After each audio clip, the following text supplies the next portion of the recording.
Buenas tardes para todos. Vamos a realizar el análisis de la sentencia 1680 de 2022 bajo el radicado número 60875 del 18 de mayo de 2022 bajo el magistrado ponente doctor José Francisco Acuña Vizcaya. La sala decide recurso extraordinario de casación interpuesto por el defensor del actor condenado en ambas instancias como autor de homicidio cometido con dolo eventual. El hecho ocurre en la madrugada del 2 de julio de 2016. El señor Reinaldo Quiroga prestaba el servicio de transporte de manera informal. Este recogió a la señora Liliana Ospina junto con tres acompañantes, su hijo Brian de 22 años, su hermana y su cuñado, quienes se ubicaron en el automotor de la siguiente manera. La señora Liliana ocupó el puesto del copiloto, Brian se ocupó el puesto posterior al conductor y los restantes el medio y el derecho del puesto trasero. Al iniciar su recorrido se encontraron en el camino en un semáforo cercano pues a un grupo de motociclistas que estaba obstruyendo el paso. El señor Reinaldo pues les reclamó por ello y en consecuencia de ello uno de los individuos reaccionó rompiendo con una patada el retrovisor izquierdo del vehículo. Más adelante, en una glorieta cercana a la cárcel Modelo, nuevamente se encontraron, motivo por el cual el señor Reinaldo Quirego descendió armado con un machete para confrontarlos por lo sucedido, pero la señora Liliana interviene pues calmando la situación. Adelantando en el camino, el señor Jorman Javier Galvis Sanabria, quien iba como patrullero en una de las motos manejadas por el señor Wilfran Rodolfo Marrante Rincón, lanzó al vehículo una piedra que entró por la ventana del conductor, le rozó su cabeza y finalmente impactó en el pecho de Brian Abel. Tal impacto ocasionó pues la fractura del esternón, le laceró la aorta. Consecuencia de ello, pues falleció segundos después. En los antecedentes tenemos que el 21 de noviembre de 2016, ante el Juzgado Primero Penal Municipal Ambulante de Cúcuta, la Fiscalía legalizó la captura de los indicados a quienes imputó como coautores del delito de homicidio cometido bajo el dolo eventual, bajo la configuración que existe del aberratio ictus, porque el objetivo del ataque no era el occiso, pues si no era el conductor de la misma diligencia, era el conductor. Dentro de la misma diligencia se les impuso medida de aseguramiento privativa de la libertad en sus respectivas residencias.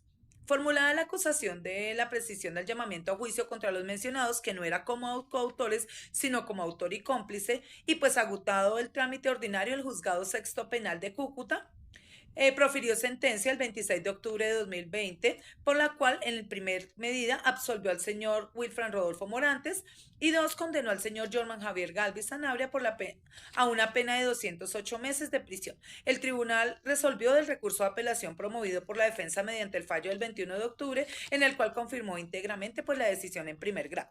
El mismo sujeto procesal pues presentó recurso extraordinario de casación. La sala dispuso estudiar la demanda a fondo de los problemas jurídicos pues que allí se plantearon.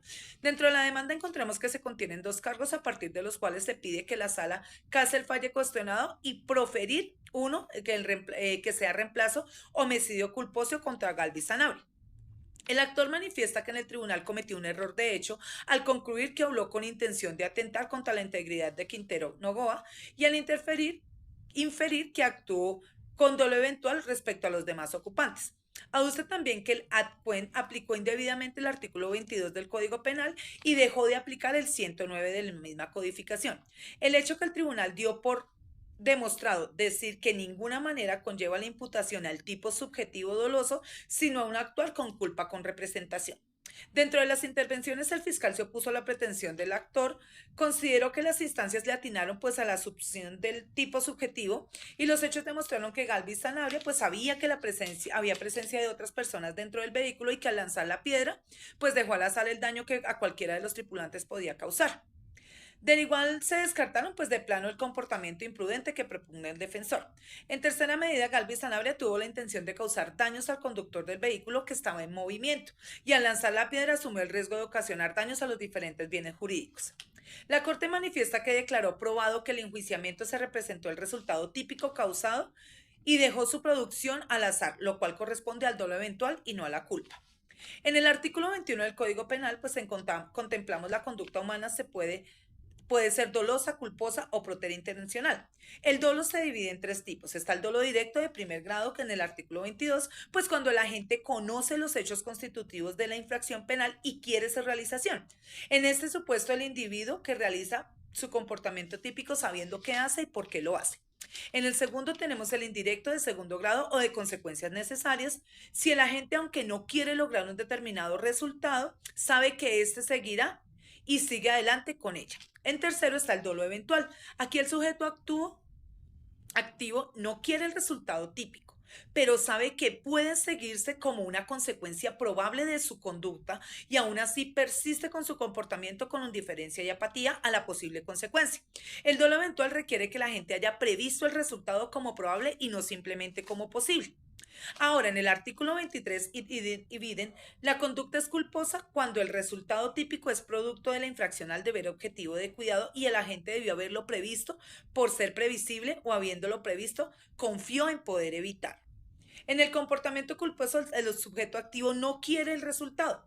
Y en el intencional, según el artículo 24 del Código Penal, es cuando el resultado, siendo previsible, excede la intención de la gente. Aquí se configura preterintencional bajo tres criterios. Una, pues que el comportamiento sea de naturaleza dolosa, orientada a causar lesiones personales. Dos, que la muerte de la persona y en cuyo deceso se pueda calificar como consecuencia previsible del comportamiento. Y tres, la constatación que ha de llevar que a pesar de la previsibilidad de dicho resultado, el agente no previó por su propia culpa. Cuando el comportamiento trasciende de la pretera intención para ubicarse como dolo eventual por la vinculación subjetiva del resultado y deja de ser culpa y se convierte en indiferencia por la acusación de algo que se sabe probable.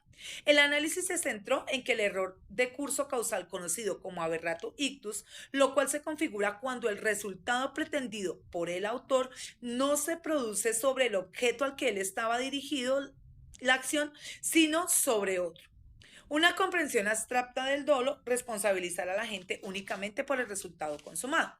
Estudiado el caso, la sala pues advierte que Galvis Sanabria no tuvo finalidad de dañar al carro ni lesionarlo, sino de matar al conductor, ya que por las características del objeto, una piedra de roca maciza de 22.5 kilogramos de peso con un diámetro de 13 por 13, ahora las circunstancias contextuales del objetivo que hizo el lanzamiento. Galvis Sanabria individualizó por sí mismo el objeto del delito, pretendiendo y motivado por la previsión de requisitos de las querellas y las peleas tenidas previamente. Ello descarta que la muerte de Brian haya sido imputable a dolo directo. La Corte concluye tanto como entendieron las instancias que efectivamente fue causada por Galvis Sanabria como dolo eventual, pues tuvo que prever el resultado típico como una consecuencia probable de su comportamiento. Por ello, en la Corte resuelve pues no casar la sentencia impugnada de acuerdo con lo considerado por la parte movida en esta decisión.